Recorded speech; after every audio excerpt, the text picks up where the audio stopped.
मित्रांनो, रोजगार ही एक महत्त्वाची महाराष्ट्रातील प्रश्न आहे. कारण का काय होतं माहिती आहे का, मोठ्या प्रमाणात लोकांचं स्थलांतर होतं. जसं की आपण विदर्भाच्या साईडला गेलो तर विदर्भातील जे शेतकरी असतात त्यांची जी मुलं आहेत, शेतकऱ्यांचं पण बरोबर आहे की बाबा माझं नुकसान होतंय, शेतीमध्ये काय आपलं भागणार नाही आहे, तर तू बाबा दुसऱ्या गावाला जाण चांगल्या प्रकारे तिकडे नोकरी तू करू शकतो.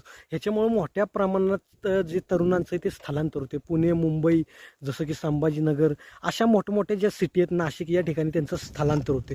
आणि स्थलांतर होऊन पण काय, त्यांना जेवढे पैसे पाहिजे, जेवढा पगार पाहिजे तेवढा त्यांना पगार पण मिळत नाही आहे. 10 ते 15,000 एवढ्याच.